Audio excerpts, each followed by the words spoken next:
बोलवण्यासाठी इथे बोलवलेले आहे त्याबद्दल खूप खूप धन्यवाद. नशामुक्ती हा जो शब्द आहे हा बेसिकली त्यामध्ये डिमांड म्हणजे किती लोकांकडून तिची डिमांड आहे आणि सप्लाय हे दोन महत्वाचे विषय त्यामध्ये इन्व्हॉल्व होते. माझ्या असं मत आहे जोपर्यंत आपल्या एरियामध्ये तुमच्याकडून डिमांड आहे तोपर्यंत सप्लाय कुठेतरी तुमच्यापर्यंत पोहोचेल. कळाला? जसं आपल्याला दररोज दूधची गरज असते, दररोज भाजीची गरज असते. आता भाजीशिवाय दूधशिवाय आपण राहू शकत नाही. तो आपल्याकडून डिमांड राहते भाजीची दूधची. तो भाजी किसान स्वतःहून ते आपल्या शेतातून तुम्हाला इथे येऊन तुम्हाला विकतात. त्याप्रमाणे जो आपला ड्रग्स आहे, दारू आहे, बटन आहे, जोपर्यंत आपल्याकडून तिची डिमांड आहे सप्लाय त्याचा रस्ता स्वतःहून शोधणार आहे. आता हा जो मुद्दा आहे नशामुक्ती आपल्याला डिमांड साइड आणि सप्लाय साइड दोन्ही साइडला टॅकल करावं लागते जेणेकरून आपला जो नवयुवक आहे आपले जो लोक आहेत नशामुक्तीमध्ये नशेचे त्यांनी सवय लागते त्यांना आपण वाचू शकते. आता मी दोन्ही पहलूवर वेगवेगळं म्हणजे सेपरेटली मी डिस्कस करणार. आधी मी डिमांडचा डिस्कस करतो. इथे हे जेवढे लोक बसलेले आहे हे सगळे म्हणजे काय बॅकग्राऊंड काय आहे त्यांचं? ये तो सभी पेशेंट है और उनके रिलेटिव्स हैं. म्हणजे ते तुमचं रिहॅबिलिटेशन झालेलं आहे? नहीं अभी आए आहे. तो किती लोकांना नशेची सवय आहे?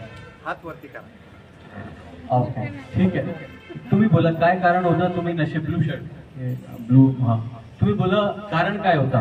उभा राहा थोडंसं. आणि काय कारण होतं? काय कारण होतं? तुम्ही कशामुळे दारूच्या काय म्हणते मराठीमध्ये कशामुळे तुम्ही दारू प्यायला लागला? काय कारण आहे तुमच्या दारूचं? काय कारण? सवय लागली म्हणून कशामुळे सवय लागली? सवय कशामुळे लागली? कोणासोबत बसले? तसं नाही सांगता येणार हा? पहिल्यांदा सगळ्यात पहिल्यांदा कोणासोबत दारू पिला? खरं सांगा ना, खरं सांगा. हे सगळ्यांसाठी आहे. पण खरं सांगतो मी असंच असे काम करताना कोणी चालू गेले बसले हा. घे थोडी मारली की दुसऱ्या दिवशी अजून म्हणजे बेसिकली पियर प्रेशर बघितले तर त्यांचे जो मित्र होते ते मित्र मंडळी त्यांच्यासोबत बसले, त्यांनी पाजली दारू. आणि मला माहित आहे स्टार्टिंगला ते पाजतात त्याच्यानंतर ते पाजत नाही. बरोबर आहे? किती पैसे लागतात? हा. तो दारूचं काय स्टार्टिंगला सगळे आपली मित्रमंडळी स्टार्टिंगला फ्री मध्ये पाजतात आणि एकदा तुमच्या सवय झाली आता तुमच्याकडून घेतात. तो प्रत्येक माणूस ज्यांना हे सवय आहे तुमची स्टोरी हेच असेल. कोणाच्या हे असेल की त्यांच्या मित्रांचे प्रेशरमध्ये त्यांनी हा व्यसन स्वीकारला. कोणाच्या हे असेल की माझी नोकरी गेलेली होती, मी डिप्रेशन मध्ये गेला होता, माझी बायको माझी पटत नाही, माझा मुलगा माझा ऐकत नाही, सासू सासऱ्याच्या भांडण. आणि हे आपला हेच सगळे कारण असते ज्याच्यामुळे आपण हा व्यसनाचा परिधान करतो. बरोबर आहे का? सगळ्यांचं हेच कारण असेल. तो आता आपण बघितले तर डिमांड तुम्ही कसं कमी करणार? सगळ्यात प्राथमिक जो युनिट आहे आपल्या डिमांडची ते आहे तुमचा परिवार, तुमचा कुटुंब. आपल्या परिवारमध्ये तुम्ही आपण लोकतंत्राची बोलतात, डेमोक्रेसीची बात करतात, आपण वोट करायला जातात आपलं पार्लिमेंटरी इलेक्शन मध्ये किंवा विधानसभा इलेक्शन मध्ये. पण आपले घरी स्वतःचे घरी लोकतंत्र आहे का? महिला आणि पुरुष समान आहे का? पुरुष स्वतःला मोठा जेव्हा ते समजतात तो हे सगळा जो त्यांच्या व्यसनामुळे जो इफेक्ट पूर्ण परिवारमध्ये होतात त्याच्या तुम्ही इमॅजिन करू शकतो. तुम्ही व्यसनामध्ये गेले तर तुमची बायको परेशान राहणार, तुमच्या मुला मुली परेशान राहणार, त्यांच्या नंतर त्यांच्या लग्नाला दिक्कत होणार. म्हणजे एक माणूस व्यसनाचा परिधान केले तर जवळपास तुमची येणारी 2-3 पिढी गेली खड्ड्यामध्ये. बरोबर आहे? तो सगळ्यात प्राथमिक आहे. तुम्हाला तुमच्या स्वतःचा कुटुंब बघावं लागेल. त्यासाठी आपली जो गव्हर्नमेंट आहे, आम्ही शासन जो आहे महाराष्ट्र शासन या फिर इंडियन गव्हर्नमेंट, आम्ही तुमच्या क्रिमिनल पॉइंट ऑफ व्ह्यू तुमच्या आम्ही मदत करू शकतो. तुमच्या काय भांडण झाला, एकमेकांशी लढाई झाली, कोणाच्या काय गंभीर दुखापत झाला, तिथे येऊन पोलीस तुमची मदत करू शकते. पण तुमच्या व्यक्तिगत तुमच्या परिवारमध्ये काय चालतात त्याच्या पोलीस आणि प्रशासन काही करू शकत नाही. तो तुम्हाला बघावं लागेल की तुमचा परिवार तुम्हाला कशा चालवायचा आहे. तो सगळ्यात प्राथमिक मी सगळ्या लोकांना हेच सांगतो की तुमचा परिवार व्यवस्थित करा. व्यवस्थित म्हणजे आपली जो व्हॅल्यू सिस्टम आहे, व्हॅल्यू सिस्टम म्हणजे आपला जो नीती मूल्य जे आपण आपल्या मुला मुलींना शिकवतात की व्यसन करणं चांगली गोष्टी नाही, महिला पुरुष समानच आहे, आपल्याला एकमेकांचे आदर केले पाहिजे. आता तुम्ही हे नेगेटिव्ह पाथ जेव्हा पकडले तर पूर्ण आपली आयुष्य बर्बाद होणार. हे तुम्हाला सुरुवातीपासून तुमचे मुला मुलींना शिकावं लागेल. आणि एकदा परत हात वर करा, किती लोकांना व्यसन होता, एकदा परत प्लीज. आता तुम्ही तुम्ही उभा व्हा. हा तुम्ही बाकी सगळे लोक हात वर करा, किती लोकांना होता. तुम्ही एकदा मागे बघा, किती महिला आहे किती पुरुष आहे हात वर केला. आता हे तुमच्या समोरच आहे, बसा बसा, तुमच्या समोरच डेटा आहे. जेवढ्या लोकांनी हात वर केले एक महिलाला सोडून बाकी सगळे पुरुष होते. तो महिला स्वतःवर कंट्रोल करू शकते, तो पुरुष कशा करू शकत नाही.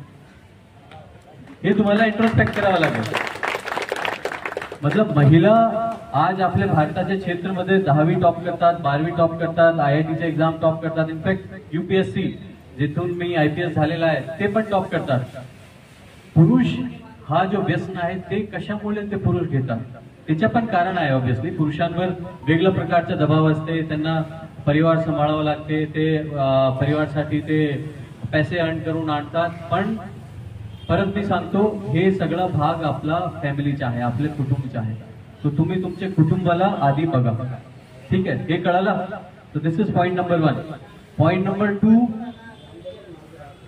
एज्युकेशन, शिक्षा हे सगळ्यात महत्वपूर्ण बेसिकली वेपन आहे, अस्त्र आहे, जेणेकरून आपण कोणतीही परिस्थिती, कोणतीही दुविधाला आपण फाईट करू शकतो. ठीक आहे. तो एज्युकेशन तुम्हाला आपल्या मुलांना मुलींना तुम्हाला स्वतःला एज्युकेट व्हावं लागेल. की लिक्करचा परिधान केले, बटनचा परिधान केले, गांजाचं केले, तो तुमच्या शरीरमध्ये त्याचा काय इफेक्ट होतो, तुमच्या लिव्हरमध्ये काय इफेक्ट होतो, तुमच्या ब्रेनमध्ये काय इफेक्ट होतो, तुमच्या आयुष्य त्याच्यामध्ये काय इफेक्ट होतो. आता मला एवढे इथे बसलेले सगळे लोक कोणी असं सांगू शकत नाही की दारू पिले तर आपली आयुष्य वाढते, कोणी हे सांगू शकत नाही. बरोबर आहे. म्हणजे सच आपल्याला ऑलरेडी माहित आहे, पण आपण त्याच्या फॉलो करत नाही. तो एज्युकेशन करावं लागेल आपल्याला, आपला परिवार, आपला व्हॅल्यू सिस्टम चेंज करावा लागेल. नेक्स्ट 3rd पॉइंट आहे, डिमांड कसं कम करायचे. सॉरी, सप्लाय साइड आमची जबाबदारी आहे, पोलीस प्रशासन. सप्लाय म्हणजे इलिगल लिक्कर कुठून येतात का, इलिगल गांजा कुठून येतात का, बटन कुठून येतात का. पण पोलीस काय भगवान नाही. ठीक आहे. एवढी आपल्या शहराची 18 लाखच्या वर जनतासाठी 3000 पोलीस फोर्स आहे. तो तुम्ही आमची डोळे आणि तुम्ही आमचे कान आहे. जसं त्यांनी सांगितलं की मी QR कोड सुरू केलेला आहे. तुम्हाला जेव्हा समोर दिसते की कुठेतरी ड्रग्स विकतात, तो तुमची जबाबदारी सुद्धा आहे आम्हाला सांगण्याची की साहेब इथून ड्रग्स विकतात, तुम्ही येऊन कृपया रेड करा. पोलीस प्रत्येक जागा जाऊ शकत नाही. पोलिसांचं काम आहे इन्व्हेस्टिगेशन करणं सुद्धा आमचं काम आहे, लॉ अँड ऑर्डर करणं सुद्धा आमचं काम आहे, डिटेक्शन सुद्धा आमचं काम आहे. तो ह्यासाठी आम्हाला तुमची मदत पाहिजे. ठीक आहे. तो एज्युकेशन केले, तुमच्या पारिवारिक सिस्टम सही केले, तिथून तुमच्या डिमांड कमी होते.